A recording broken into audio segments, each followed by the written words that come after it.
Doutora Ana Amélia, muito boa tarde, estamos ao vivo. Obrigada. Bom dia a todas e todas, boa tarde a todas e todas. Estamos aqui na TV IAB, pela nossa comissão de Inteligência Artificial e Inovação, mais uma vez, esse mês encerrando as nossas atividades, não é? Dessa vez apresentando com muita honra a professora Suzana Aires Souza, que será apresentada pelo Matheus daqui a pouquinho, agradecendo a todos vocês a presença e o prestígio na nossa TV IAB, lembrando que nós trabalhamos para compartilhar conhecimento, né, jurídico dessa nossa área e que todos os eventos do IAB estão transmitidos, esse conteúdo fica gratuitamente no nosso canal do YouTube e todas as nossas atividades são concedidas hora de estágio pela OAB.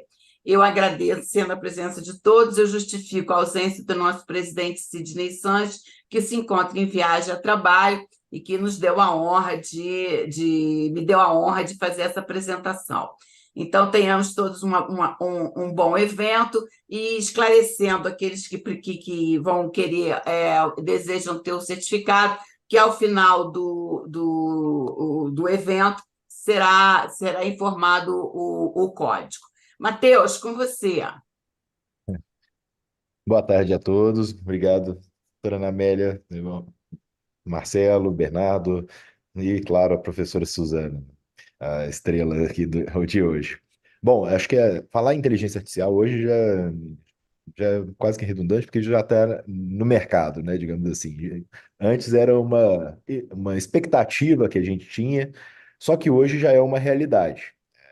E uma realidade que tem impactos jurídicos significativos, né? Porque à medida que ela vai evoluindo, isso acaba afetando todos os ramos da sociedade e todos os ramos do direito, com cada um com uma conexão, né?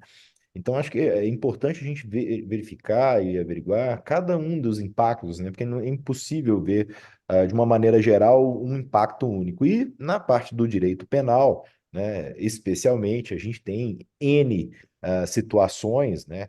É, desde crimes cometidos por meio de IA, quanto até mesmo provas criadas e facilitadas por meio da IA, mas também, né, o que a professora Suzana vai falar, que é o princípio da presunção penal e a inteligência artificial. Assim, quando a gente se debruça sobre a interseção entre IA e esse princípio da presunção penal, dentro do universo do direito digital, né, a gente verifica que a gente vive numa era onde a tecnologia ela caminha a passos largos. E não apenas como vivemos, mas também como interpretamos a lei de fato, né? A IA hoje, ela já está mais do que presente em inúmeros setores e no sistema jurídico, obviamente, está vindo com tudo, né, trazendo uma mudanças significativas e desafios, eu não vou falar nem únicos, mas inéditos, né? Acho que desafios que a gente nunca imaginou que teria no direito. E quando a gente explora a IA aplicada ao direito, especialmente quando em relação ao princípio da presunção penal, né, é um pilar fundamental da justiça, obviamente, onde cada indivíduo inocente, né, até que sua culpa seja comprovada, de uma maneira bem genérica, porque eu também não sou criminalista, né? Mas como que isso se alinha com a IA, né? O que elas as IAs são programadas para analisar dados, em alguns casos fazer previsões, recomendações, e como que isso dialoga, né, com o princípio da presunção penal? E, assim, a doutora Suzana, autoridade, né, no direito penal, não tem nem como falar o currículo dela, que é impressionante e uma extensão absurda, né, professora da Universidade de Coimbra, né, com uma atuação internacional de renome, né, o nome precede, não precisa nem falar do currículo. E ela vai trazer para a gente, né, gentilmente agradeço, né, a presença dela, e gentilmente concordou em colaborar conosco hoje aqui na IAB para trazer esse tema tão relevante, né? Numa área do direito que a gente nem todo mundo olha com um olhar que deveria, né? Por a interseção da tecnologia com essa área. Então, acho que é uma oportunidade de fato única, né? Porque a gente vê, além das questões éticas e morais, né, que emergem quando esses algoritmos são utilizados de fato, né, para influenciar decisões que afetam a liberdade e o direito das pessoas, né? Acho que essa palestra não só é uma oportunidade de aprender sobre os desenvolvimentos atuais, mas também, né, de se preparar para o futuro do direito nessa era digital que nós já vivemos, né? Não é uma possibilidade, é uma realidade. E a interação da IA com os princípios fundamentais, né, do direito, e, no caso, a presunção penal, claro, é um campo fértil para a gente debater, né, e projetar o que virá, né, desses impactos. Então, eu passo a palavra para a professora Suzana, por favor. Muito obrigado. Muito obrigada, muito boa tarde a todos. Permitam-me que comece por agradecer o convite para estar aqui, convite feito pelo Instituto dos Advogados Brasileiros. É um prazer enorme, um, ainda que estar apenas virtualmente, não podermos estar em presença. Cumprimento a instituição, cumprimento os seus associados, cumprimento quem me acompanha pacientemente, a doutora Ana Amélia, o doutor Marcelo, o doutor Bernardo, e cumprimento também o meu querido amigo Mateus Pupa, por intermédio de quem me chegou o convite. Naturalmente cumprimento também todos os que assistem, e muito agradecida pela paciência de me ouvirem ao longo de alguns minutos. E de facto, como dizia o Mateus ainda agora, não é fácil falar sobre o impacto que a inteligência artificial pode ter em princípios fundamentais, como é o caso do princípio da presunção de inocência. E as dificuldades tanto se colocam do lado da inteligência artificial como do lado do princípio da presunção de inocência. Do lado da inteligência artificial, porque ao utilizarmos logo aqui esta expressão, inteligência artificial, estamos a reunir um conjunto de sistemas muito diferentes entre si, com graus de impacto muito distintos no processo penal. Imaginem, poderemos estar a falar de programas de pesquisa inteligente, poderemos estar a falar de sistemas de reconhecimento biométrico, podemos estar a falar de sistemas usados para a previsão de quando e onde, do momento e do local do crime, os sistemas preditivos. Portanto, falamos de coisas muito diferentes quando usamos o termo inteligência artificial. E reparem, mesmo assim eu estou a cingir-me ao contexto criminal, porque se alargar mesmo dentro do direito, falarei em smart contracts, por exemplo, não é? Nos contratos inteligentes, os problemas da propriedade intelectual, os problemas da tributação de robôs, enfim, mesmo cingindo-me ao problema no contexto criminal e no processo penal, o termo inteligência artificial congrega coisas muito distintas. E, portanto, nós não sabemos ainda muito bem de que é que estamos a falar, também por ser algo tão novo e tão recente, não é? Do lado do princípio da presunção de inocência, é evidente que estamos perante um princípio que é património adquirido de qualquer Estado de Direito, mas, como saberão melhor do que eu, no exercício da vossa profissão, é um princípio que está sob constante pressão.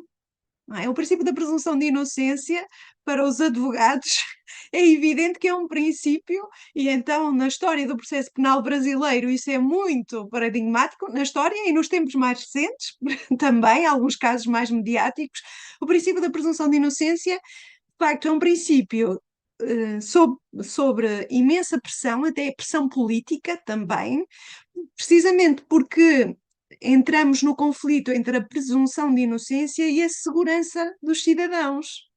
E perante este conflito, se de um lado da balança nos aparece a segurança dos cidadãos e do outro a presunção de inocência, é muito fácil inclinar politicamente a balança para o sacrifício da inocência em nome de uma pseudo-segurança de todos ou de quase todos. O que eu estou a querer dizer é uma ideia tão simples quanto isto. Se a tecnologia nos permite antecipar o criminoso, antecipar o momento em que o crime vai acontecer e pôr-nos a todos em segurança, então avance.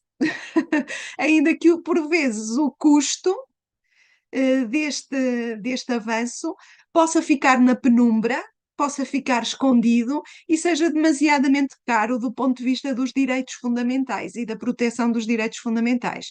E, portanto, as considerações que eu trago aqui e que fazem parte de um estudo que eu tenho vindo a fazer sobre o impacto da inteligência artificial no processo penal e nos seus princípios. Há muitos outros princípios mas não temos tempo para isso, enfim, quem sabe, noutras oportunidades. O princípio do contraditório é um princípio também muito posto à prova pelas novas tecnologias.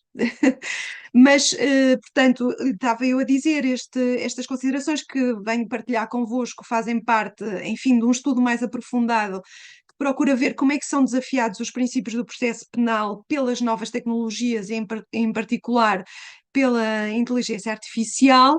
É um estudo que ainda está no início e, portanto, eu vou fazer mais perguntas do que propriamente avançar com muitas conclusões, mas são perguntas que me parece que importam e, sobretudo, perguntas que nós temos de ter consciência delas. Nós precisamos trazer isto à nossa consciência sobre como e de que formas os sistemas de IA estão a abalar ou mesmo a pôr fim a uma presunção de inocência do réu, de um suspeito ou de um qualquer anónimo. Não, já nem sequer precisa de ser réu, já nem sequer precisa de ser suspeito. E é isto que eu gostava de partilhar aqui convosco. E, portanto, eu dividi um bocadinho as minhas ideias para terem alguma estrutura, para ser mais fácil de seguir, não obstante o sotaque. Não obstante o sotaque fechado do português de Portugal, não é? Eu vou tentar estruturar um pouco estas minhas considerações, num primeiro momento falando um bocadinho da presunção de inocência e depois então, num segundo momento, sobre a forma como os sistemas de IA, quer na fase pré-processual, quer na fase processual, estão a pôr em causa o princípio da presunção de inocência.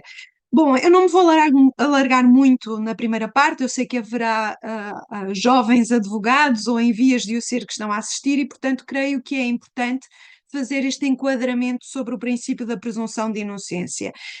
Como sabem, é um princípio constitucional, processual penal, e que está historicamente ligado ao modo como se concebe o exercício da ação penal. Nós às vezes perdemos esta consciência da base do princípio da presunção de inocência. E sejamos mais jovens ou menos jovens, eu acho que é importante às vezes recordarmos que este princípio só tem razão de ser numa sociedade em que se delega no Estado o direito de punir o ius puniendi como um ritual de realização. Reparem, punir não exige nenhum processo. Eu posso punir sem processo. O Estado pode punir sem processo. Mas a presunção de inocência exige um procedimento, exige um processo que garanta o exercício do direito de defesa ao acusado. Portanto, daí que este seja um princípio do processo penal. Não há a presunção de inocência sem processo, sem garantir ao réu que ele pode defender-se em processo penal. E por isso se diz que este princípio é um princípio favor rei, não é? Favorável ao réu, favor libertatis, em favor da liberdade, por contraponto ao favor societate. Seria um princípio de presunção de culpa daquele a quem é imputado o crime.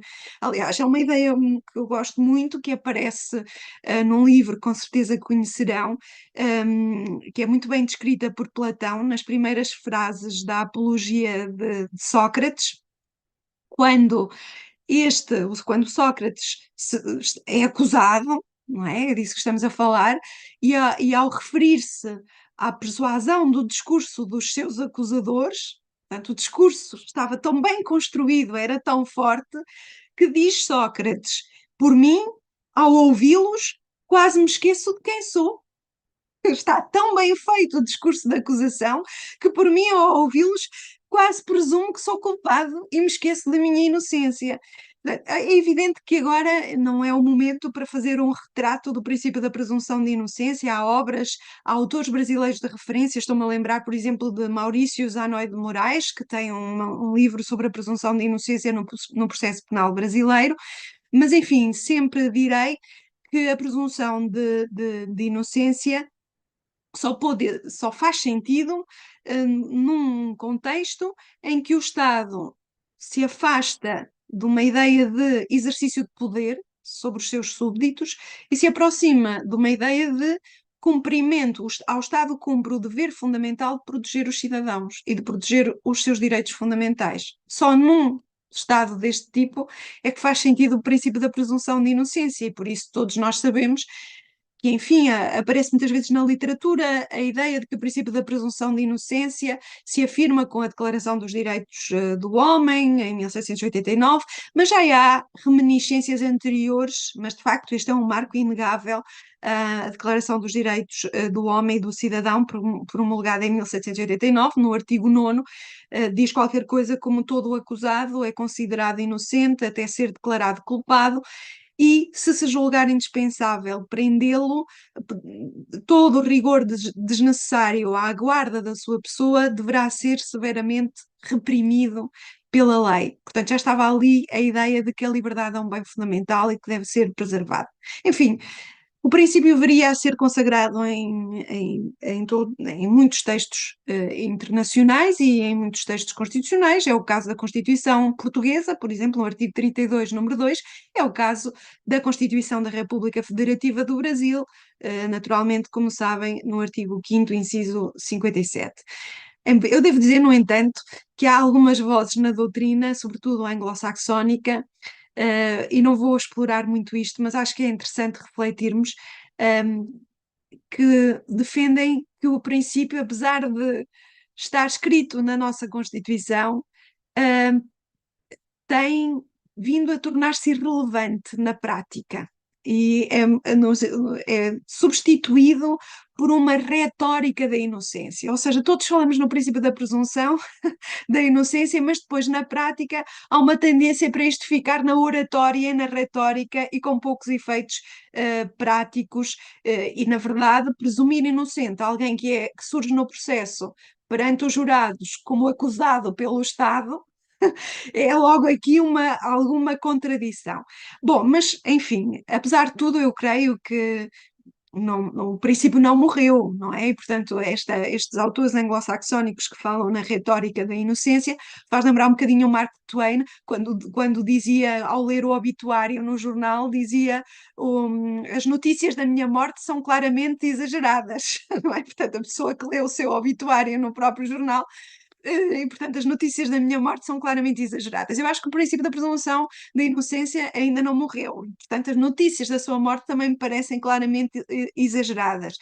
Por exemplo, na União Europeia, eu tenho que referir isto, surgiu uma diretiva, que de facto, eu creio que no Brasil é um pouquinho diferente, uma diretiva pretendeu vir reforçar o princípio da presunção de inocência no espaço comum europeu e, por exemplo, estabeleceu regras mínimas que devem vigorar, regras como, não estou naturalmente a falar coisas que todos nós sabemos, como o direito ao silêncio, com certeza, não, eu estou a falar de regras práticas, por exemplo, como é que se apresenta publicamente o suspeito ou o réu.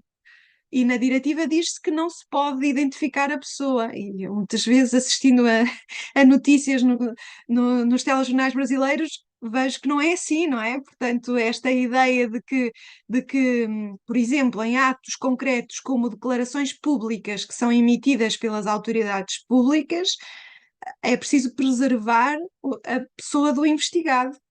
Esta é uma consequência que está nesta diretiva, ou no modo como se apresenta publicamente o suspeito ou o arguido, não pode, ele tem que ser tratado como um inocente e não apresentado ao público como um culpado. São questões muito concretas relativamente a estes aspectos que constam da diretiva. Aquilo que a mim me importava para este contexto da inteligência artificial sublinhar tem a ver com o facto de nós estudarmos, quando estudamos direito, logo e processo penal, nas primeiras aulas, e mesmo essa diretiva a que eu me estava a referir, se pensarmos no âmbito de aplicação do princípio da presunção de inocência, se um cliente, se um aluno nos perguntar qual é o âmbito de aplicação do princípio da presunção de inocência, nós diremos que o princípio da presunção de inocência existe quando existe um processo penal, não é?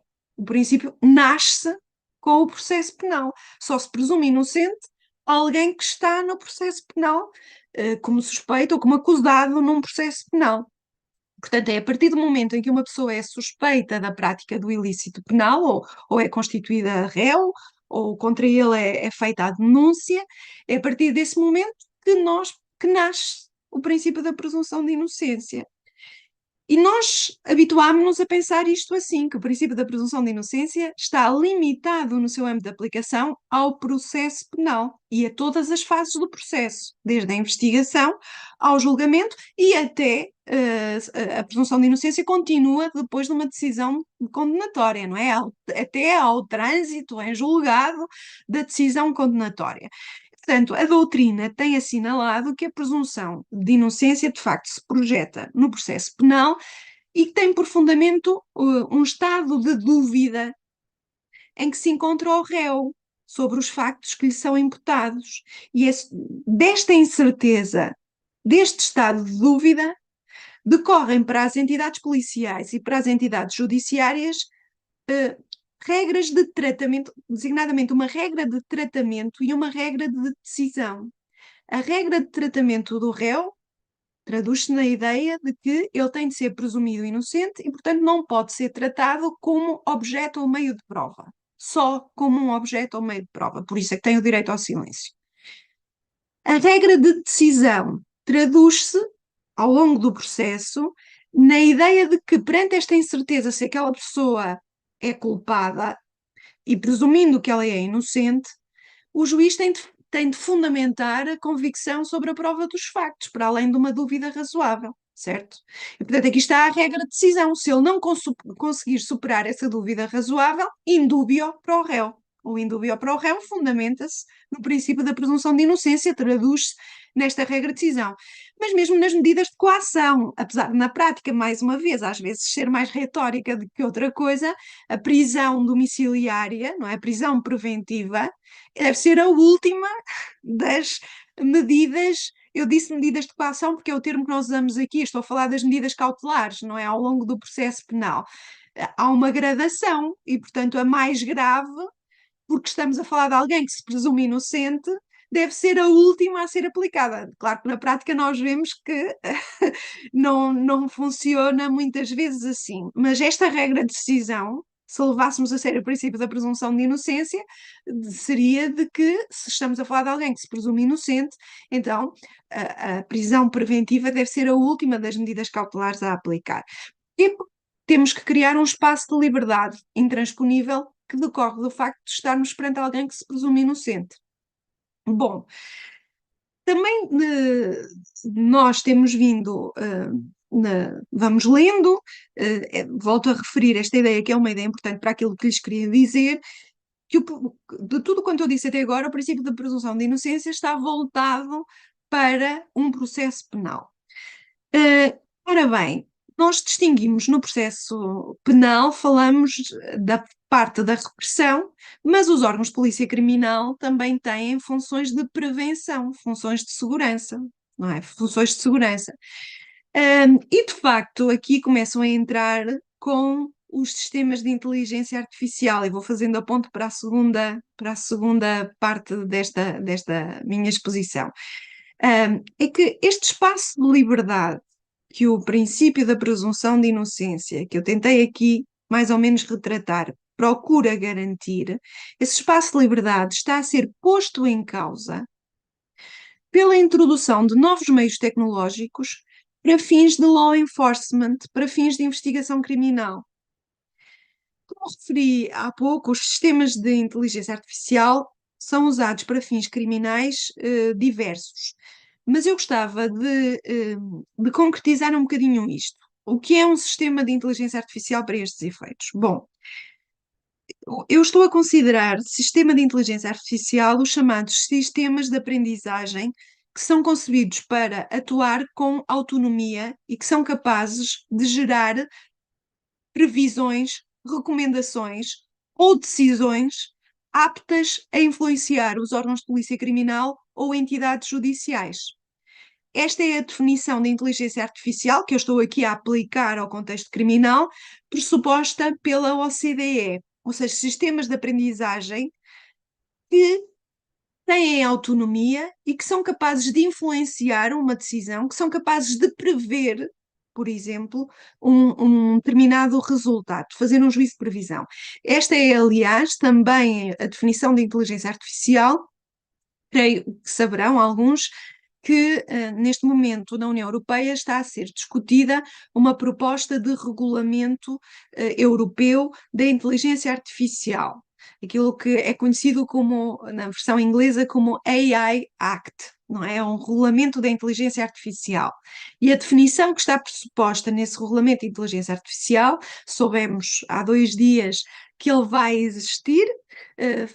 Concluiu-se uma fase muito importante que era as chamadas discussões trilaterais dos órgãos da União Europeia e, portanto, há já consenso e por isso irá avançar, mas de facto é esta a definição de inteligência artificial que se usa no regulamento europeu, ou seja, um sistema de aprendizagem que é concebido para atuar com autonomia e que é capaz de gerar por si só e para determinados fins resultados como predições, recomendações, decisões que nos influenciam e, portanto, que influenciam ambientes físicos e ambientes virtuais.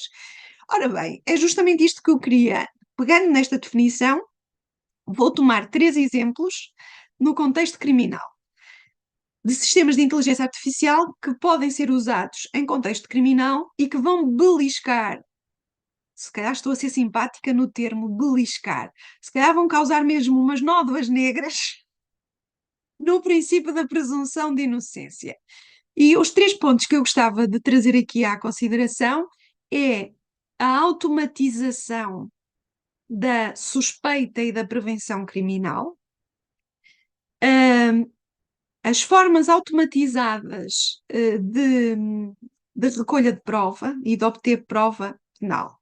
Portanto, por um lado, a automatização da prevenção criminal, prevenção por prevenção criminal, eu estou a usar este termo no sentido de segurança, não é? No sentido de law enforcement, no sentido de segurança pública, ao contrário de repressão criminal, certo? Ou por oposição à repressão criminal. Nós fazemos sempre esta distinção, prevenção e repressão. Automatização da prevenção criminal, automatização da suspeita penal e automatização da prova penal. Vou tentar ser curta para também não esgotar totalmente a paciência, esgotar só um bocadinho da paciência e não totalmente. Quanto à automatização da prevenção criminal, como todos sabemos, às polícias, às entidades policiais, é reconhecida uma dupla função, que é uma função, como dizia, de prevenção e de segurança antes do crime, não é? O policiamento surge para garantir, a prevenir que não haja crimes, e tem uma função de investigação, quando já houve o crime, ex post crime, e portanto tomando aqui como parâmetro, para ser clara, espero que eu esteja a ser clara, o acontecimento criminoso, não é? No exercício destas funções, as entidades policiais, portanto, têm o dever de garantir a manutenção da ordem pública. Isto por um lado, na prevenção. Por outro lado, no processo penal, têm por dever auxiliar a investigação criminal. Ora bem, o que acontece mais recentemente é que têm vindo a acentuar-se estratégias político-criminais que estão cada vez mais afastadas de formas de reação a um crime que aconteceu e estão cada vez mais próximas de estratégias de prevenção de um crime que ainda não aconteceu. Vamos lá ver se o que eu estou a dizer é claro. Portanto, o que eu estou a tentar mostrar é que a tecnologia favorece, do ponto de vista da estratégia político-criminal, formas de reação que são preventivas, sob o impulso de uma política criminal, precisamente baseada em possibilidades tecnológicas como a videovigilância, o reconhecimento biométrico, a utilização de ferramentas de aferição do risco e de previsão do crime, de profiling de quem é que pode ser autor de um crime, tudo isto antes de o crime ter acontecido. Estou a falar de uma estratégia político-criminal preventiva, em nome da segurança, certo? Outra coisa é uma estratégia político-criminal de investigação depois do crime ter acontecido. Portanto, o que eu estava a tentar querer dizer é que a tecnologia favorece esta estratégia político-criminal preventiva. Por exemplo, é neste contexto, para concretizar ainda mais estas coisas, que nós falamos que aparecem. Foi um dos pontos muito complicados e eu estou curiosíssima para saber o que é que ficou na versão final do regulamento da União Europeia, os chamados sistemas preditivos. O que é que são sistemas preditivos de policiamento criminal? São sistemas que, por serem capazes de processar uma enorme quantidade de dados, conseguem mapear o crime futuro e os agentes desse futuro crime. Portanto, conseguem antecipar o crime e quem vai ser o autor desse crime. Ou seja, parece que eu estou a falar do Minority Report, não é? Mas não estou a falar desse filme, eu estou a falar de possibilidades tecnológicas que podem ser usadas para tentar perceber, e, por exemplo, quais são os bairros que podem estar sujeitos a assaltos em face de determinados parâmetros, porque se situam numa determinada zona da cidade, porque vivem determinadas pessoas nesse tipo de bairros, porque estamos a falar de pessoas de classe média, média alta, por um conjunto enorme de sistemas, até o passado histórico, eu consigo introduzir isso na máquina e consigo retirar dela juízos de previsibilidade.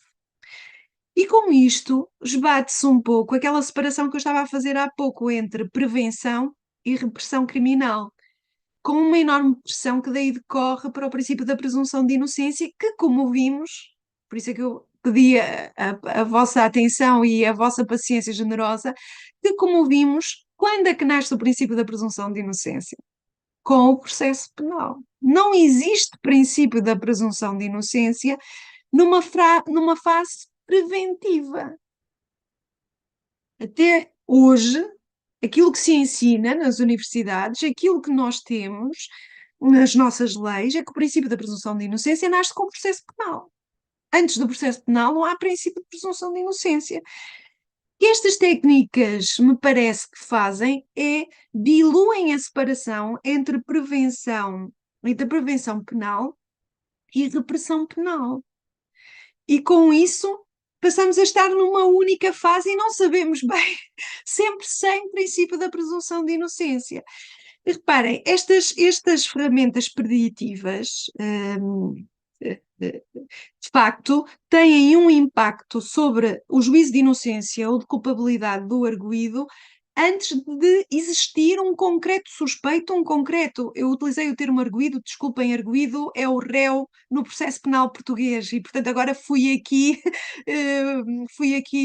empurrada pela minha própria terminologia, mas, portanto, o arguido é o mesmo, é equivalente ao réu no processo penal brasileiro. E, portanto, o que eu estava a querer dizer é que estas ferramentas preditivas antecipam o juízo de inocência e o juízo de culpabilidade, mesmo antes de existir qualquer suspeito ou qualquer réu. E por isso acho que temos que começar a pensar, afinal, se precisamos de repensar o início do princípio da presunção de inocência. Se estas ferramentas preditivas visam antecipar o futuro, e num certo sentido, ao anteciparem o futuro, elas determinam o presente, elas conformam o presente. O que é que eu quero dizer com isto? Talvez o raciocínio seja um bocadinho difícil de seguir, mas eu vou tentar torná-lo claro. Porque é que eu digo que, ao procurarem estas ferramentas preditivas, ao procurarem antecipar o futuro, num certo sentido, determinam o que vai acontecer. Há aqui um efeito de self-fulfilling prophecy. Se a máquina me diz que é muito provável que um crime vá acontecer num determinado bairro, é evidente que eu vou enviar as minhas polícias para esse bairro. Ora, havendo polícia lá, é evidente que aumentam as probabilidades de alguém ser detido. E, portanto, há esta self-fulfilling prophecy, a profecia que se autorrealiza, porque se a polícia está lá é muito mais fácil haver uma detenção, porque aumentou a probabilidade de facto, o crime ser detectado e ser, nesse sentido, evitado. E, portanto, a previsão automatizada, o que eu quero dizer é isto, a previsão da máquina acaba por orientar a investigação criminal num certo sentido, numa certa direção, para um certo grupo de pessoas que acabam por se tornar suspeitos ou mesmo arguidos do processo penal. Isto já tem levantado muitos problemas, porque, por regra, a máquina este é um problema tecnológico que pode ser ultrapassado. A máquina aprende com dados históricos. E esses dados históricos podem ter a ver, por exemplo, com a população prisional de um determinado país. E, portanto, a máquina, no seu resultado, pode ser também enviesada, pode ser discriminatória, porque é estar a olhar para o futuro por um retrovisor, não é? Por estar a olhar para o futuro com os dados do passado. É evidente que isto já foi identificado, este problema da discriminação do juízo de prognose da máquina já foi identificado e provavelmente haverá técnicas que procuram minimizar este efeito discriminatório. Avançando para outra ideia, e portanto só tenho mais duas ideias, procurando com isto não os assustar com a extensão da minha apresentação. O outro ponto, portanto, um segundo ponto e um terceiro ponto. O segundo ponto tem a ver com o facto de estes novos sistemas poderem transformar de forma automatizada um anónimo, qualquer um de nós, num possível suspeito para fins criminais. É o caso, por exemplo, dos sistemas de manutenção da ordem pública para fins de policiamento criminal ou para fins de vigilância e de monitorização. Por exemplo, e só a título de facilidade, estes sistemas de policiamento preditivo podem ter duas finalidades diferentes. Podem procurar ter por fim antecipar e identificar os agentes, é o chamado profiling, não é? Fazer o profiling da pessoa, do futuro criminoso, ou são também usados para prever com enorme grau de probabilidade o momento e o local do crime, certo? E em ambas as hipóteses o que nós vemos é uma automatização da suspeita. E, portanto, quem entra no radar torna-se automaticamente, no radar da máquina, torna-se automaticamente suspeito, o que comprime naturalmente o princípio da presunção de inocência. Por exemplo, no primeiro tipo de sistemas, aqueles que são voltados para a pessoa, os chamados sistemas de determinação do perfil criminoso, de profiling, parece-me que é evidente o impacto sobre uma ideia de inocência, porque se rouba aquele que encaixa no perfil a oportunidade e a liberdade de aparecer no processo como um inocente, porque ele já foi etiquetado pela máquina como possível culpado. Portanto, já se presume como culpado e, portanto, é-lhe roubada a possibilidade, porque encaixou no perfil, deixa, de facto, de poder aparecer no processo como alguém inocente. E esta é a compressão que eu queria mostrar-lhes ao princípio da presunção de inocência. E é assim, mesmo que se excluam do treinamento destes sistemas, estes sistemas estão a ser usados em todo o mundo, designadamente para fins de determinar um possível terrorista. No contexto dos crimes de terrorismo, há de facto sistemas que estão a ser usados e que usam dados, mesmo reparem, mesmo que se exclua dados pessoais. É o caso, por exemplo, na União Europeia não podem ser usados neste tipo de sistemas dados pessoais, mas podem ser usados dados não pessoais, como viagens, para onde é que a pessoa viajou, formas de pagamento, empréstimos, transferências bancárias. Estes dados podem ser usados para a identificação de um possível suspeito de terrorismo. Aliás, uma diretiva, enfim, que permite a utilização dos dados dos registros de identificação dos passageiros aéreos, para efeitos de prevenção de infrações terroristas e de criminalidade grave. No caso destes sistemas de profiling, há aqui esta compressão de se de deixar de se ver a pessoa como inocente porque a máquina a deu como um possível suspeito, uma automatização da suspeita. Naquele segundo tipo de sistemas, aqueles em que se procura prever o crime no tempo e no espaço, nós no penal falamos sempre na aplicação da lei penal no tempo e no espaço. Agora, com a nova tecnologia, começamos aqui a falar no crime no tempo e no espaço, na previsão do crime no tempo e no espaço. Também eu acho que é possível identificar aqui uma compressão, uma pressão que é exercida sobre o princípio da presunção de inocência.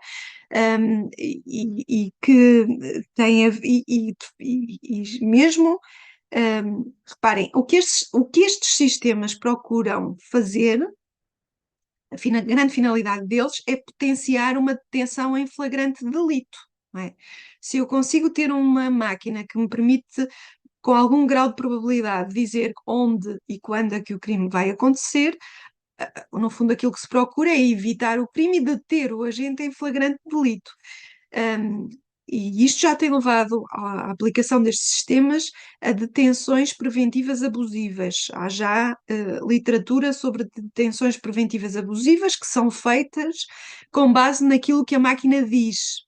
Até casos de reconhecimento facial, inclusive no Brasil, de pessoas que foram detidas e a máquina, o matching entre a máquina e a fotografia estava errado, não é?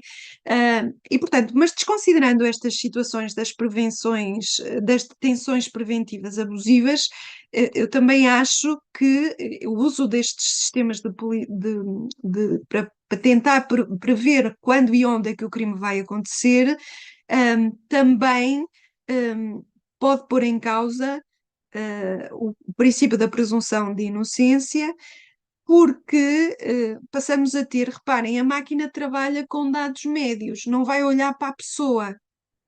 E, portanto, nós passamos a ter o suspeito médio muito provável, que é aquele que resulta dos parâmetros que foram introduzidos na máquina.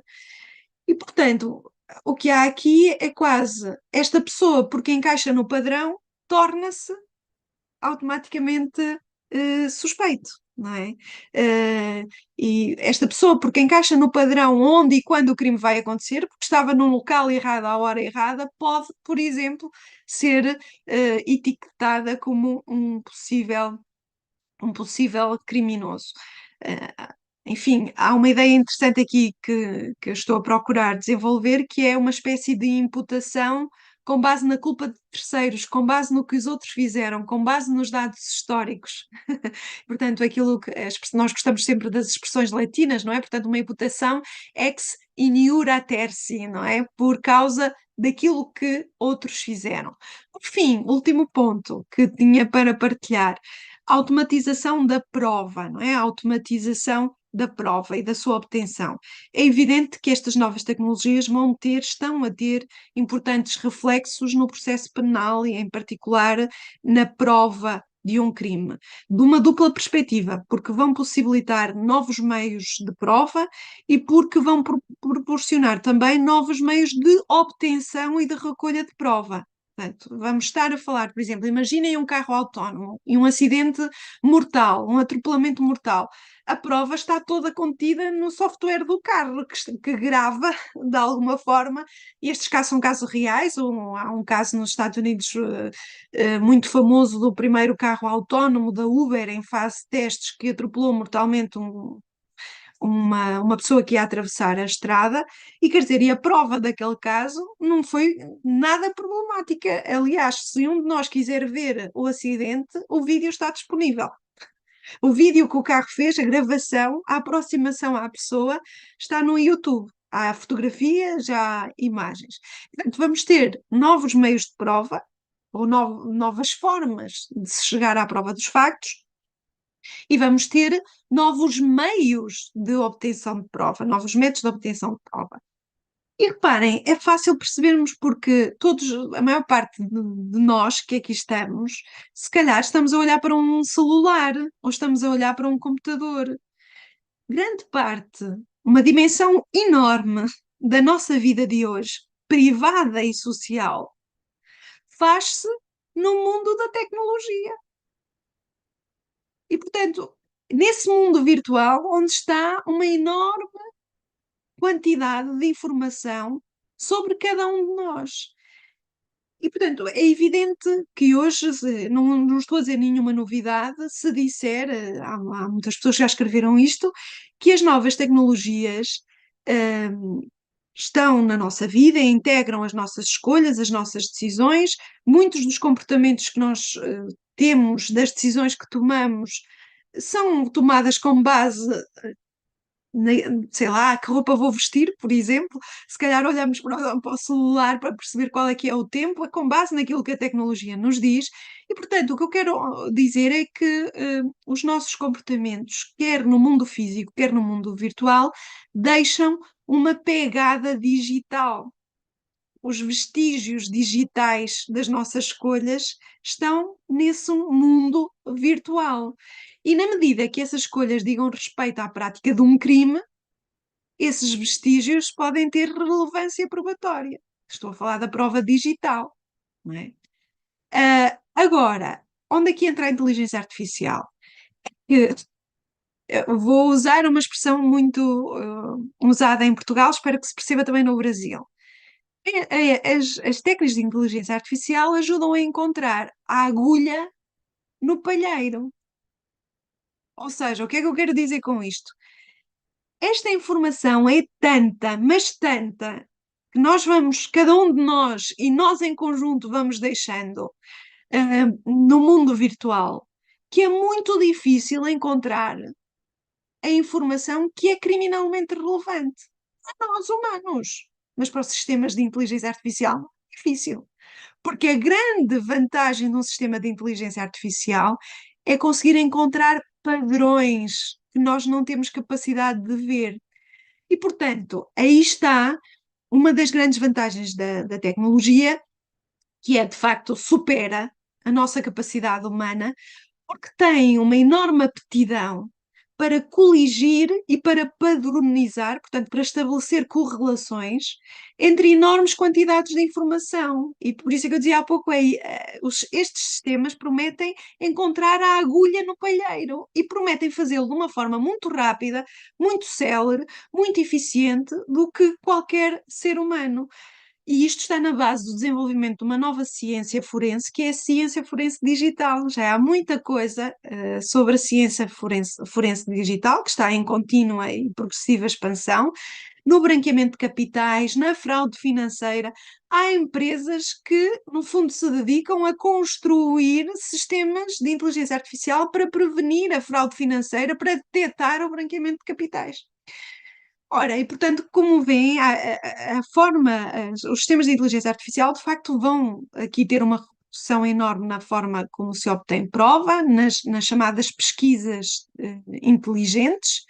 Uma coisa é eu ter uma base de dados e fazer uma pesquisa na base de dados, outra coisa é a pesquisa, o sistema fazer a pesquisa por si só, e ir encontrar por esse mundo fora aquilo que se está a procurar.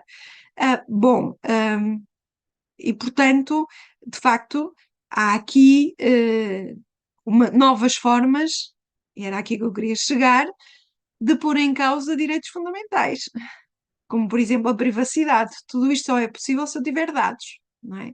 Cada vez que nós aceitamos os cookies, que não são bolachinhas, estamos a dar dados gratuitamente e estamos a dar a matéria-prima a estas empresas que procuram desenvolver estes sistemas de inteligência artificial.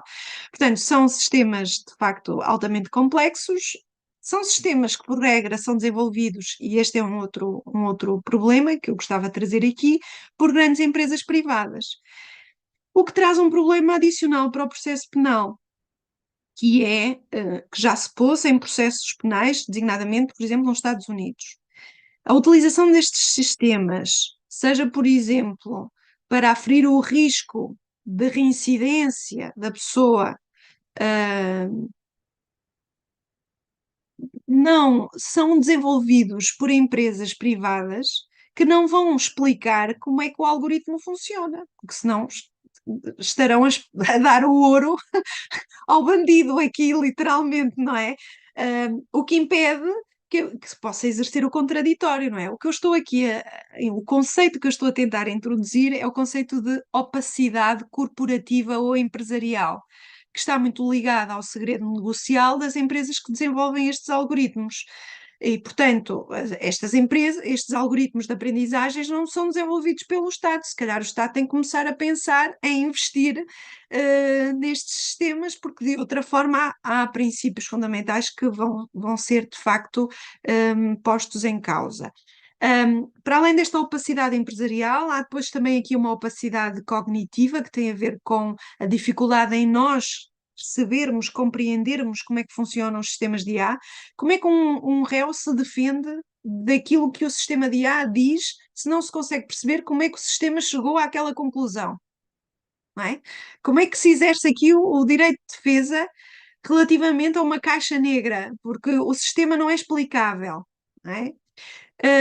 E depois há também aqui, para além desta opacidade cognitiva, o sistema não é explicável, é a opacidade técnica, é que de facto é mesmo assim, é que os sistemas mais complexos, mesmo os técnicos, mesmo os programadores, não conseguem explicar.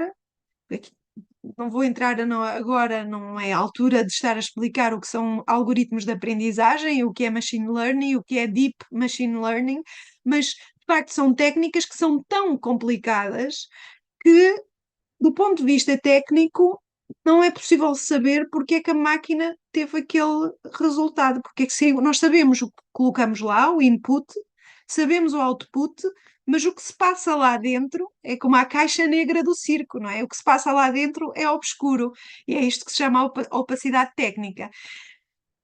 Estas três opacidades são identificadas na literatura, mas eu acrescentaria uma quarta opacidade, que é a opacidade estadual.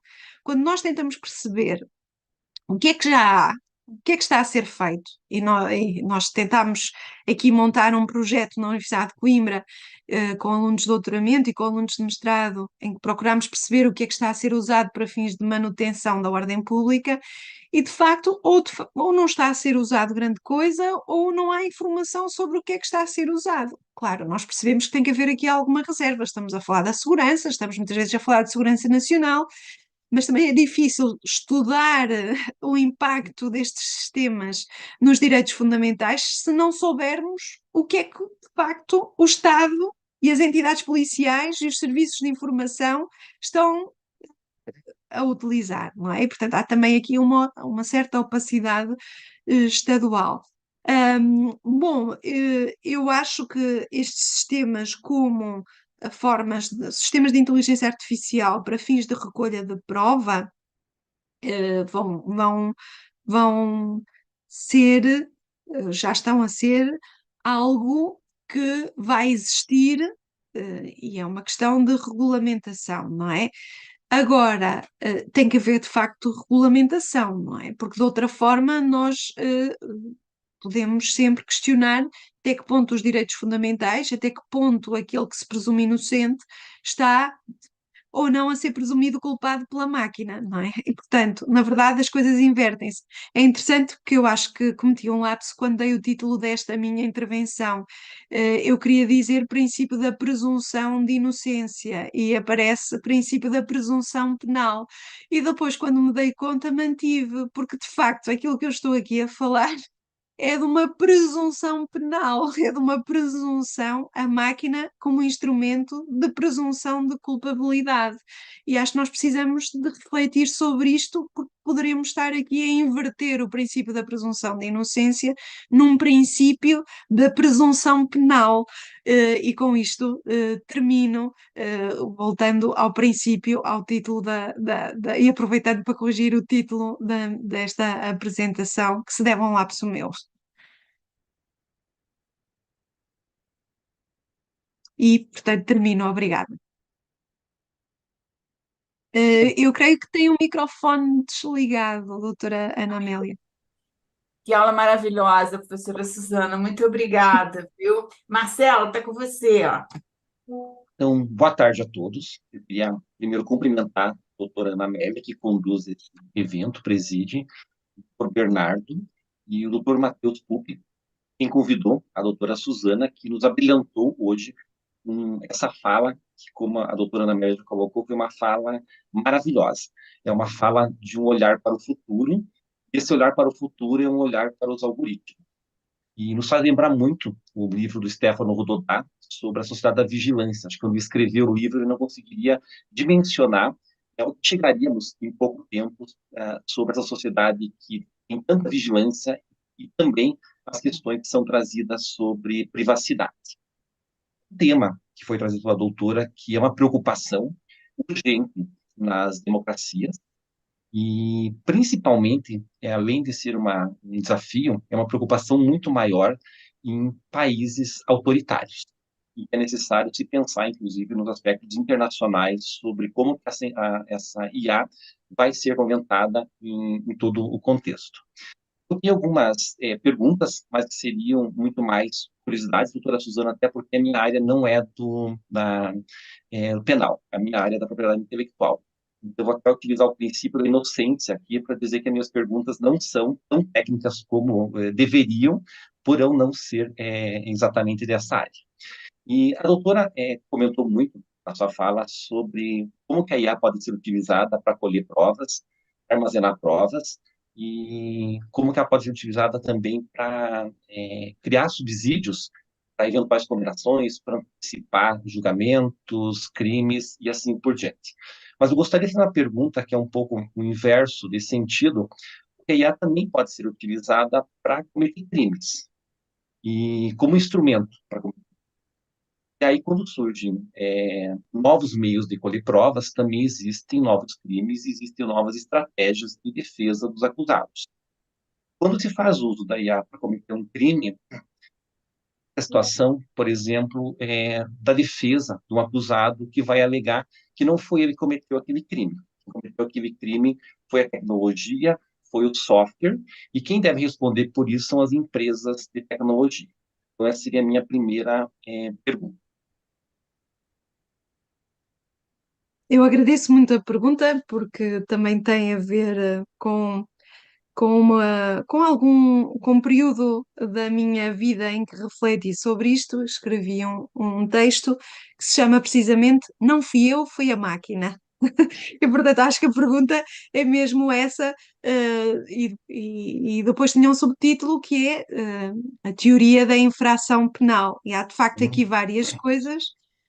Quando nós estamos, sobretudo, quer dizer, há situações que não são problemáticas. Se eu dolosamente crio, programo um sistema para cometer um crime, é só uma questão de prova, porque aqui, obviamente, que haverá responsabilidade, não é? Se eu utilizo o drone em vez do barco para fazer tráfico de droga, ou se eu utilizo, que é autocomandado, mas que é feito por mim com essa finalidade, é evidente que não se coloca aqui nenhum problema, a não ser o problema da prova, de procurar provar os factos.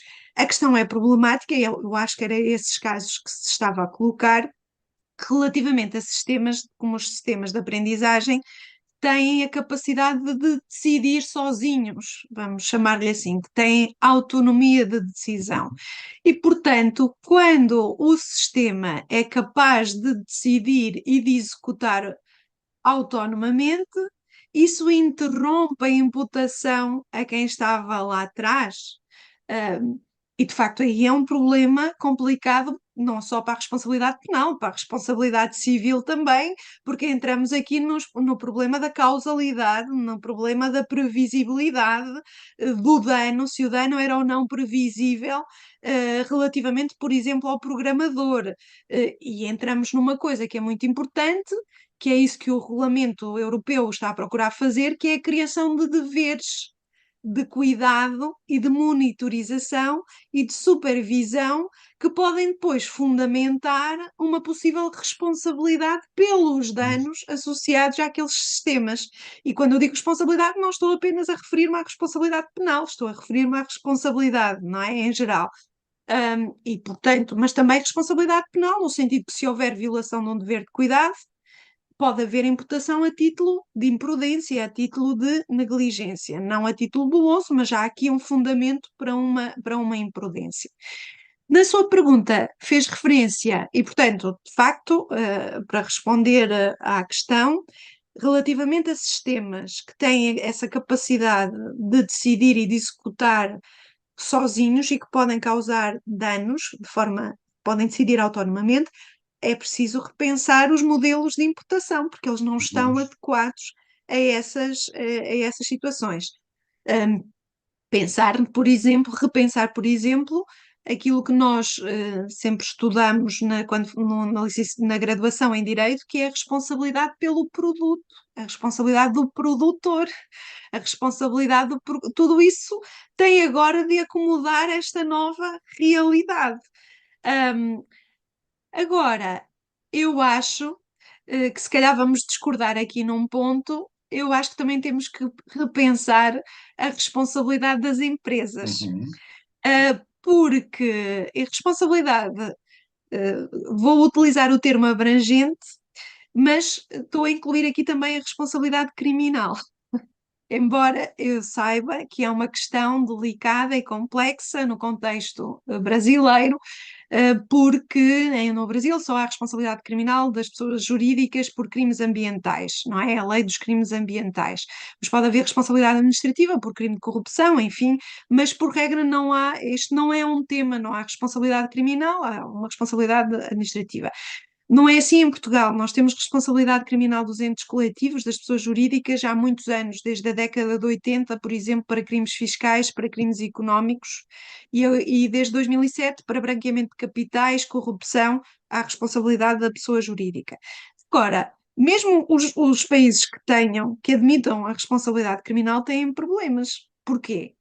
Se forem olhar para a lei dos crimes ambientais, diz logo lá que a pessoa jurídica responde pelos factos cometidos pelos seus representantes, ou pelos titulares dos órgãos da pessoa coletiva.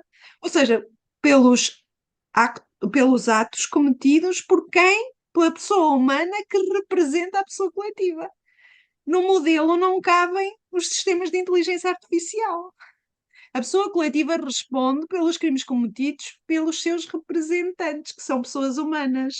E, portanto, estes modelos também não abarcam a pessoa coletiva, não vai responder. Vamos imaginar que em vez de ter, que já começam a existir esses casos, não é? Que quem toma as decisões da pessoa coletiva é a máquina e não o representante. Do ponto de vista do princípio da legalidade criminal, falha aqui, porque o modelo pressupõe uma atuação humana que permite imputar o facto à pessoa coletiva. Os nossos modelos de imputação dos factos às pessoas coletivas não estão pensados para os danos ligados aos sistemas de inteligência artificial. Há um autor americano que tem trabalhado muito esta questão, Mihalis Diamantis, e que precisamente sublinha que precisamos de repensar modelos, e enfim, eu também tenho escrito algumas coisas sobre isso. Se houver interesse também posso depois partilhar, mas tem toda a razão na pergunta, é evidente. É evidente que há aqui problemas, porque os nossos modelos de imputação estão pensados para as pessoas. Agora, para mim, e também escrevi isso, não faz sentido uma responsabilidade criminal da máquina. Há alguns autores que têm vindo a defender, por exemplo, um autor chamado Gabriel Alevi, tem vindo a dizer: se é a máquina que decide e se é a máquina que executa, então está verificado na máquina os pressupostos objetivos e subjetivos da responsabilidade, responde a máquina. Eu acho que as empresas baterão palmas a esta solução, não é? Por tornar a máquina uma espécie de bode expiatório da responsabilidade. Eu até admito que faça sentido seguros, por exemplo, o direito dos seguros para determinado tipo de sistemas de inteligência artificial, acho que aqui até pode fazer sentido. Agora, dizer que a máquina responde, civil ou, no caso que me interessa, criminalmente, para mim é um absurdo, porque o direito penal, na sua finalidade, pressupõe uma relação de comunicação entre aquele que sofre a pena e a comunidade.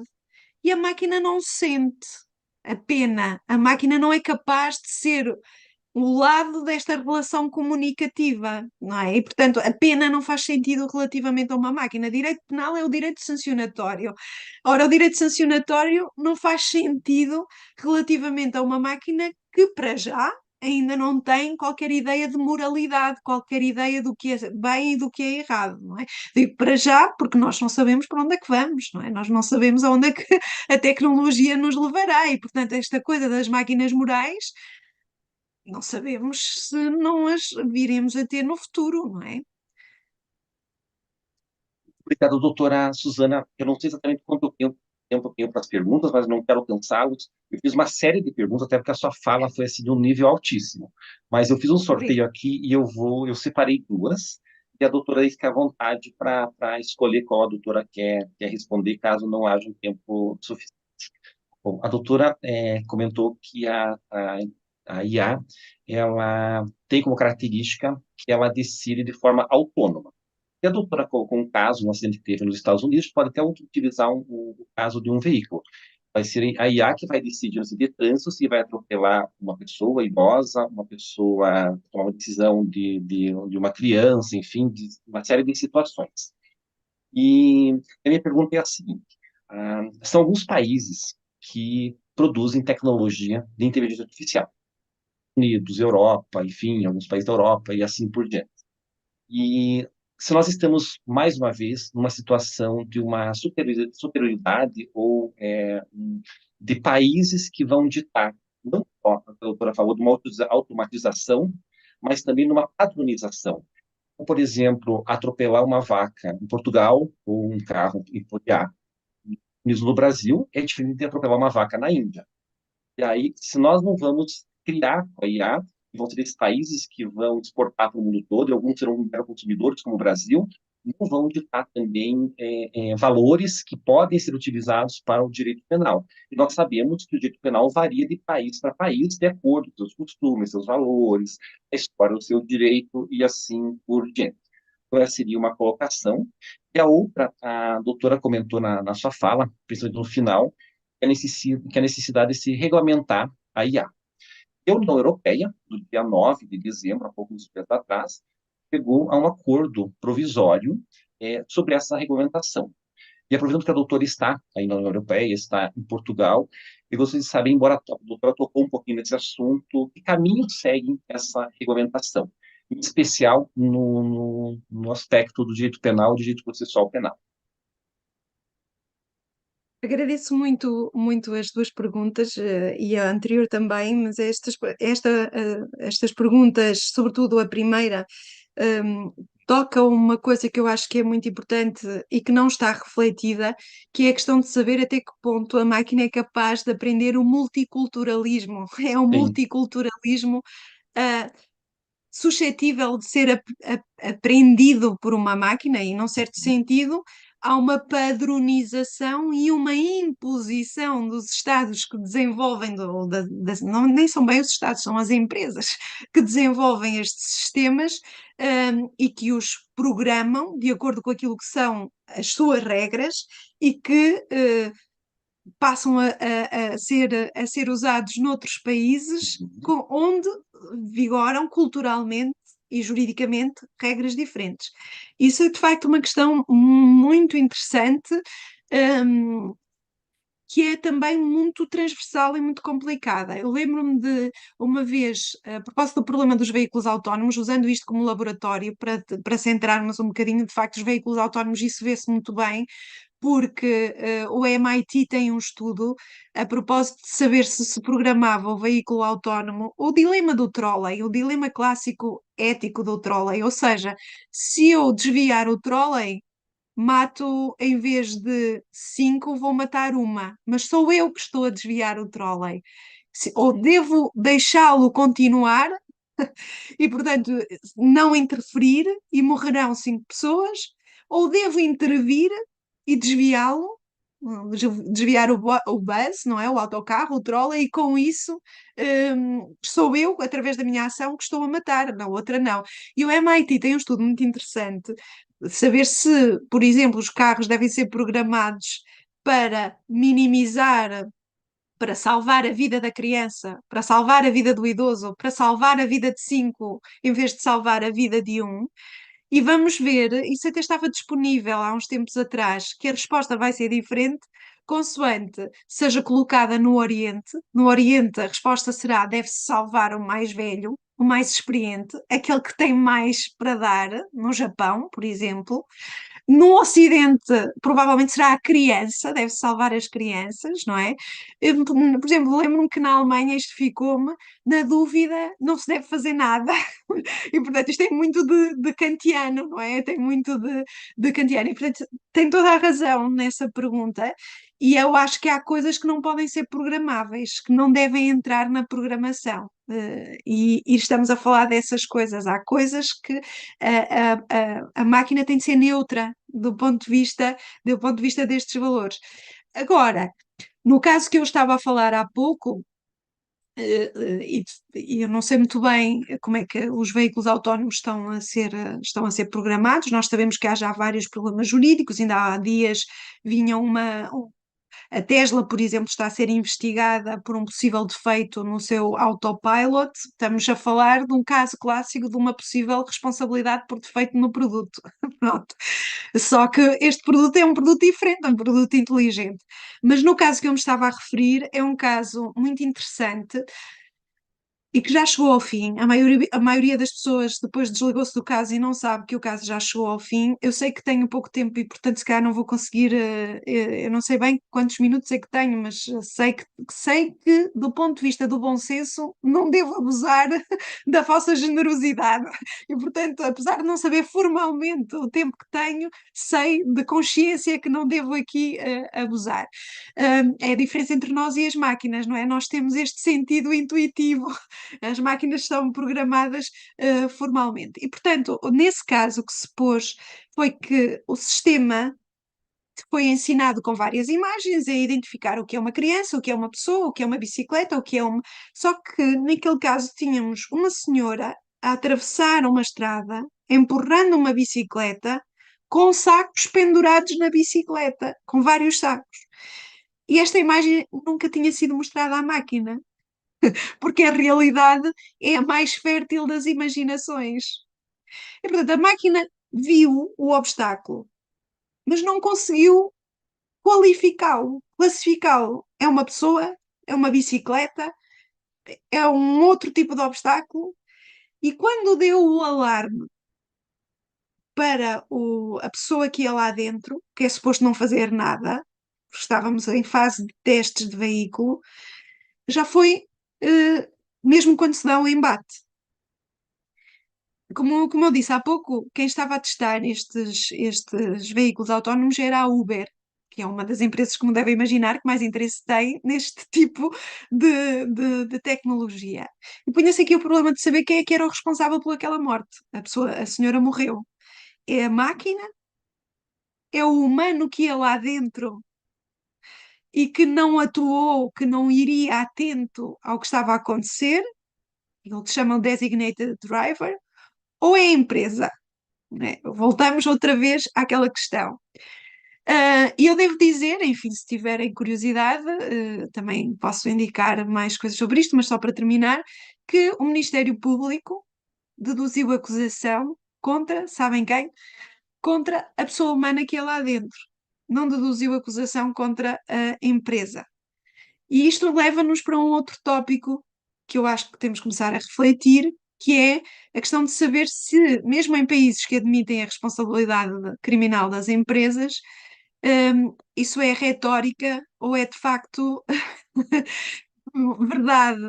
Os Estados Unidos são um dos países onde se admite a responsabilidade criminal das empresas. Sabem, tem um cenário de 30 milhões de empresas. Sabem quantas empresas foram condenadas criminalmente o ano passado por crimes federais? Em 30 milhões, quantas? 80. O que significa. E todas pequeninas empresas, pequenas empresas, microempresas, porque as grandes não respondem criminalmente. Too big to fail, too big to jail. São demasiadamente grandes para enfrentarem responsabilidade criminal. E com isso, a pergunta que eu gostaria de deixar, eu escrevi um artigo com um professor norte-americano, o professor William Laufer, sobre isto. O artigo chama-se Defending the State Responsibility for corporate crime. Em bom rigor, o que é que isto quer dizer, só para ser clara minimamente?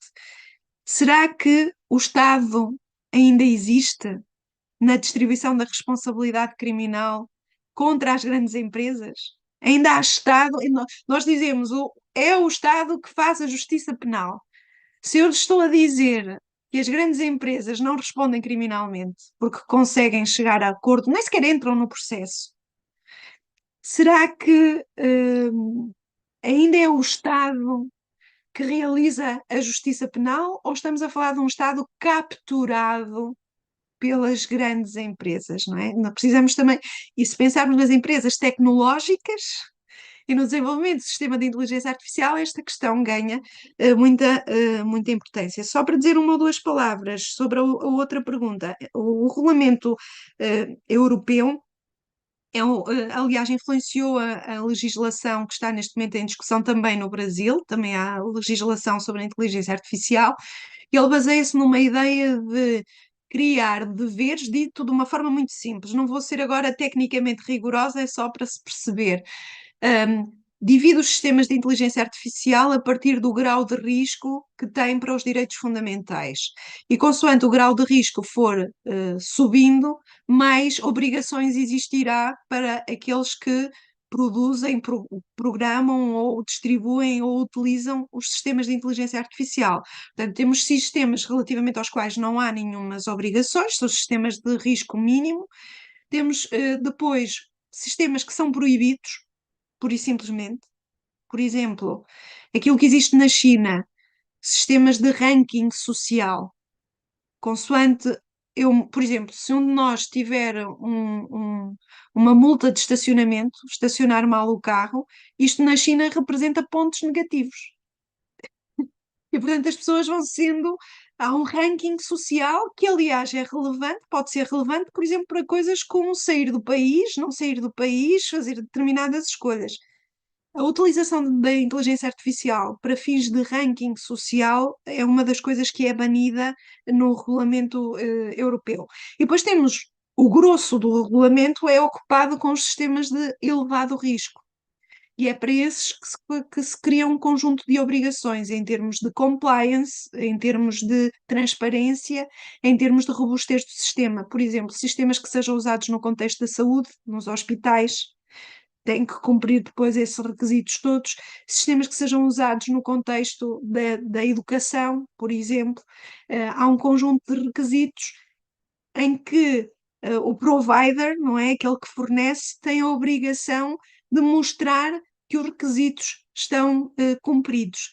Depois há sistemas que não estão abrangidos pelo regulamento, que são os sistemas de inteligência artificial usados para fins militares ou de segurança nacional. Por exemplo, as armas autónomas.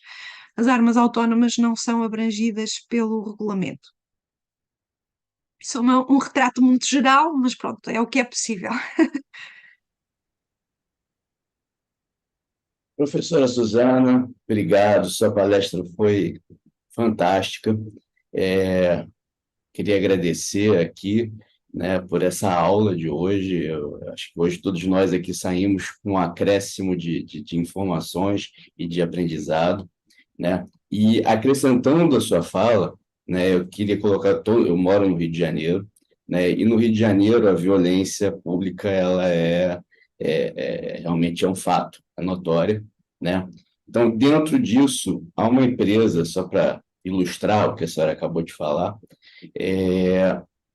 há uma empresa oferecendo serviços de câmeras em prédios ou residências, né? Ou seja, patrocinado pelo particular, numa empresa particular, mas que utiliza a inteligência artificial e, na sua propaganda, na sua captação de novos clientes para a contratação do seu serviço, estou aqui com um site aberto dessa empresa, ela coloca da seguinte forma, para ilustrar a captura do Estado pela empresa privada que a senhora acabou de colocar.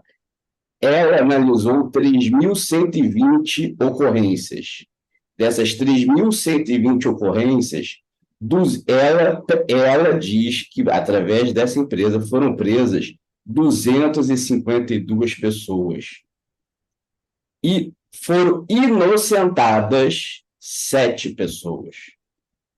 Ou seja, ela, dentro da inteligência artificial que ela vende, o particular compra, adquire esse produto, né?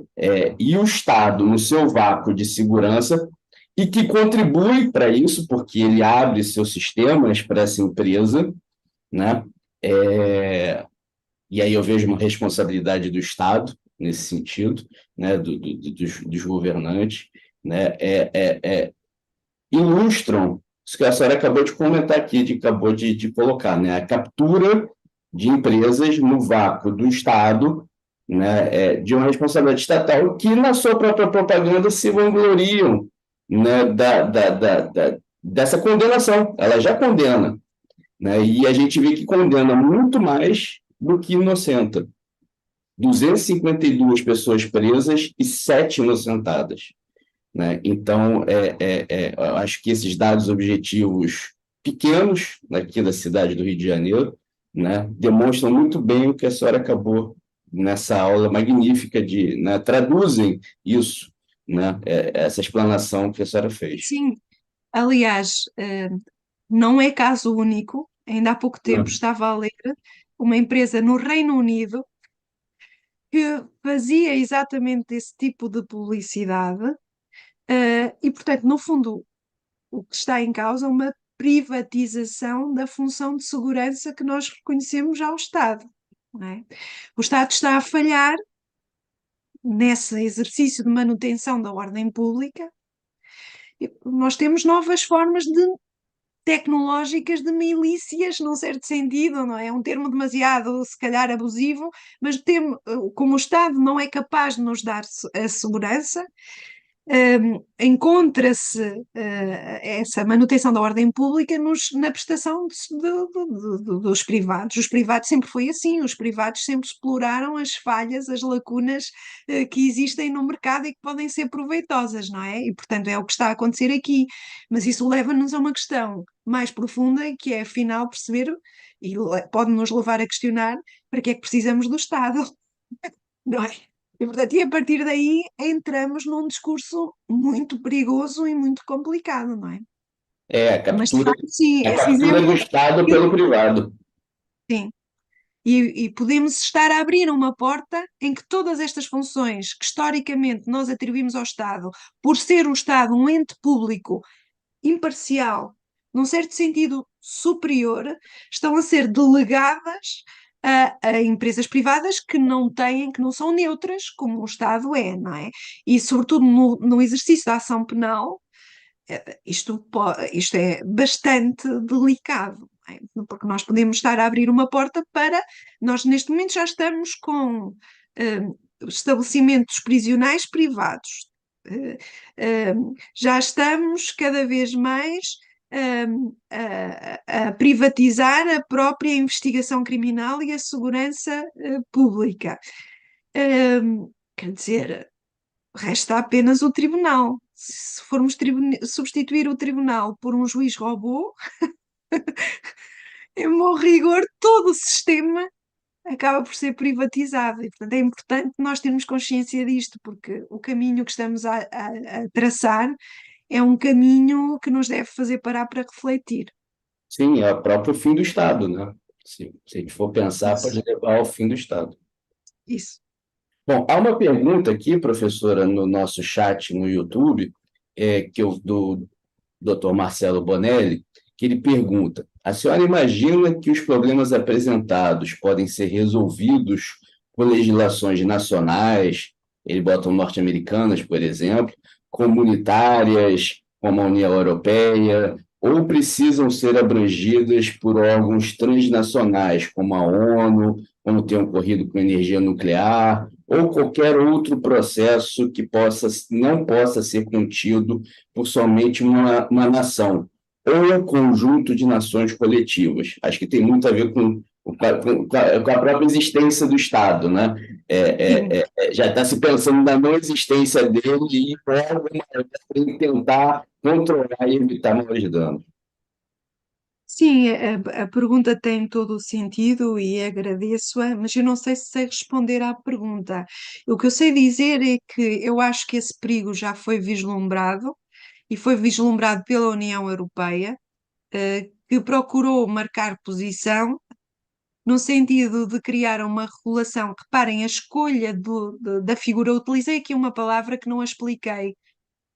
O que está neste momento em discussão na União Europeia é um regulamento. E o regulamento tem sentido técnico. Diferentemente das diretivas, não têm força obrigatória, carecem de ser transpostas por cada um dos países, por cada um dos membros da União Europeia e podem ser adaptadas. O regulamento não, é de força obrigatória e, portanto, vale para todo o espaço europeu. Isto liga-se à pergunta, porque o que na União Europeia se está a tentar fazer, a escolha de ser um regulamento é propositada e intencional. É para que em todos os Estados aquelas normas possam vigorar. Só que a União Europeia, no contexto global, é um pedacinho, não é? E do outro lado temos a China, e do outro lado temos a América, e temos a América do Norte, portanto, há aqui é evidente que, da minha perspectiva, eu acho que tem que haver uma articulação global e os Estados Unidos deram já a indicação de que vão seguir o caminho que foi começado na União Europeia de criar uma legislação a partir dos direitos fundamentais. Só que depois entramos aqui naquilo que é a política e naquilo que é a prática e a realidade das coisas. E como eu lhes dizia há pouco, de facto, o que nós vemos analisando o contexto norte-americano é que, pela sua própria história, a força dos privados no Estado é muito grande. E a força dos privados, das empresas privadas, que de facto são quem sustentam a economia norte-americana, é enorme. Se na União Europeia já houve muitas dificuldades e agora nesta última semana a França e a Alemanha vieram a opor-se ao regulamento, houve aqui um lobbying das empresas francesas e alemãs por causa da concorrência com as empresas norte-americanas. Eu acredito que as dificuldades no contexto norte-americano para regular a inteligência artificial ainda serão superiores àquelas que foram sentidas no contexto europeu. E para já não falar na China, em que a questão é ao contrário, a questão é o Estado, não é? Se aqui estamos a falar de que o Estado não existe e está capturado pelas empresas, na China estamos no outro polo, não é? É o Estado é que se tornou a grande empresa, não é? Portanto, eu acho que este é um problema, de facto. Nós ainda não vimos bem o problema, não somos capazes, porque não somos máquinas, de fazer o juízo de prognóstico para o futuro, como é que isto tudo vai ligar.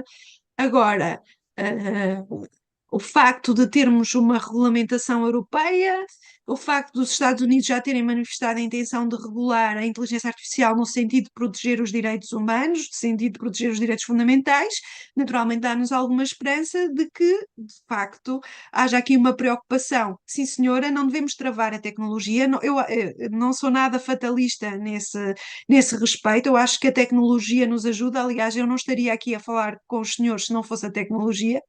Não é? Portanto, esta conferência não seria possível se não fosse a tecnologia. Muitas coisas que nós fazemos e que achamos bem, muitas doenças que são curadas, a própria inteligência artificial permite, do ponto de vista da investigação científica, encontrar uma molécula que é essencial, uma vacina que é essencial e que demoraria 10 anos, com a inteligência artificial fica em meses, não é? Portanto, há coisas que a inteligência artificial e a tecnologia não é boa nem má, depende do uso que nós lhe damos, naturalmente, não é?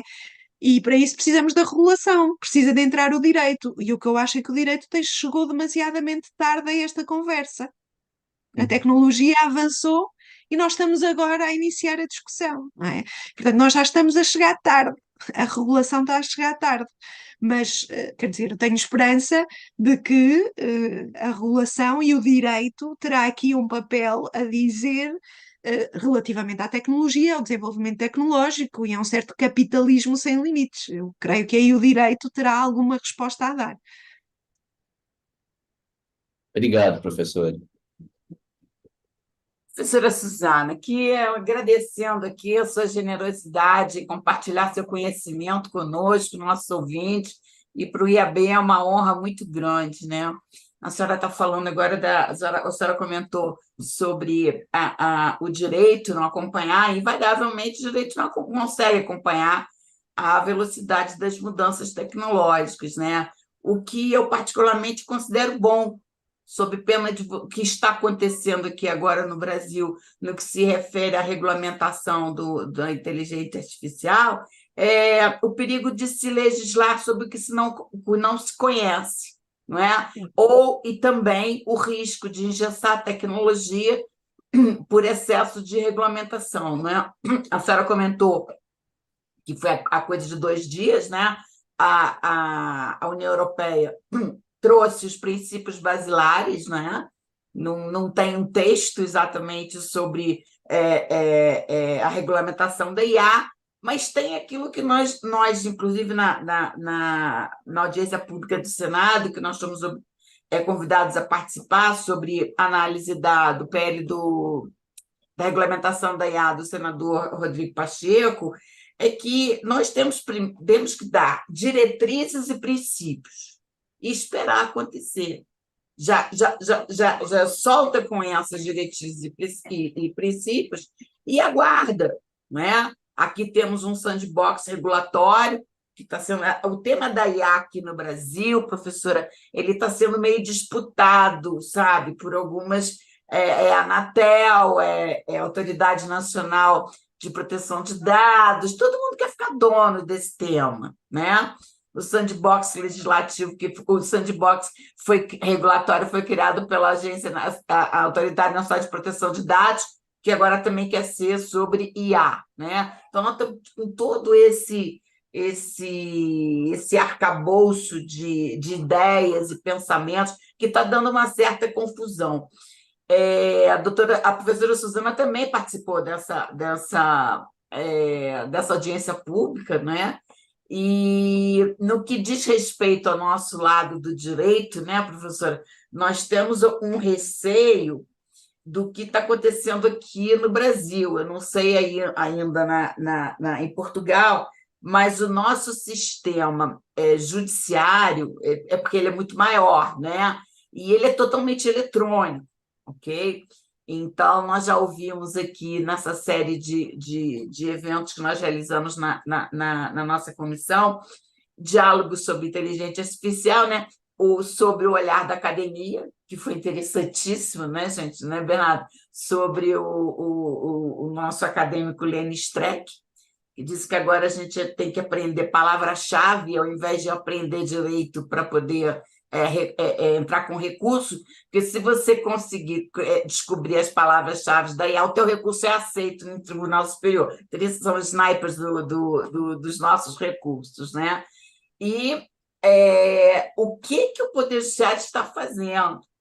Recentemente, eu vi um artigo de uma juíza federal em que definitivamente conseguimos ter o número correto. São 60 IAs em funcionamento no Poder Judiciário, sem que haja o menor conhecimento da advocacia sobre quem são e o que fazem, né? O Conselho Nacional de Justiça criou agora um grupo de estudo sobre inteligência artificial no judiciário, quando ela já está instalada. E para que não haja processos redundantes, criou-se uma plataforma chamada Sinapse, em que tudo está ali disponível para o Poder Judiciário. Então, eu acho que está no momento da advocacia entrar, né, do direito entrar, e tentar acompanhar isso para que não haja violação das nossas prerrogativas, né? Uma vez até eu escrevi sobre isso, violações tecnológicas de prerrogativa, né? É quando a própria tecnologia impede o nosso acesso à justiça e impede o exercício, né, o munus que nós temos de representar o jurisdicionado. são temas, como a senhora abordou, do lado penal, maravilhosos, que a gente tem que conhecer e que a gente só fica com mais dúvida, né, professora? Mas, às vezes a gente é mais feliz sem descobrir por que eu não pensei nisso antes, eu era mais feliz quando eu não sabia disso, né? Mas nós, como profissionais do direito, temos o dever de nos antecipar a esse questionamento de forma a manter íntegro, né, o direito de acesso à justiça. Bem, eu encerro agradecendo, né, a generosidade do seu compartilhamento de conhecimento aqui, professora Suzana. Esse ambiente, esse nosso pequeno espaço é seu, ao momento que a senhora precisar, quando a senhora quiser, será sempre muito bem-vinda. Muito obrigada. Antes de passar a senhora para encerrar, eu agradeço a presença do nosso diretor e membro da comissão, doutor Bernardo Gickel, a participação também deliciosa do Marcelo, né? Conrado, advogado da área de direito autoral com tecnologia,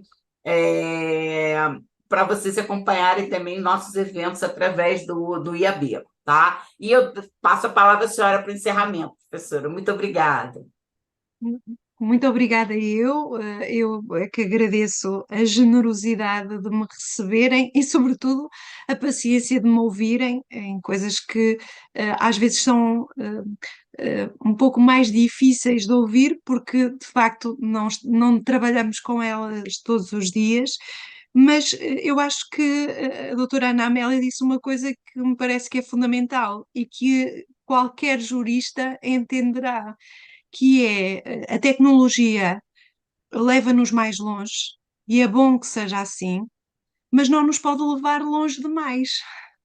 Não pode sacrificar direitos fundamentais como o direito ao acesso à justiça, que era aquilo que estava a dizer, como o princípio da presunção de inocência, que é aquilo que eu tentei dizer, como o princípio do contraditório, que era um pouco o que também estava inerente no seu comentário, porque se eu não percebo, eu não posso contrariar, eu não posso reagir, eu não me posso defender relativamente a algo que eu não sei o que é. Não é? A literatura conta-nos, Kafka conta-nos o processo, é precisamente essa tragédia de não ser possível defender-me relativamente a algo que eu não sei o que é. Eu, para me defender, tenho que saber como é que aquilo resultou.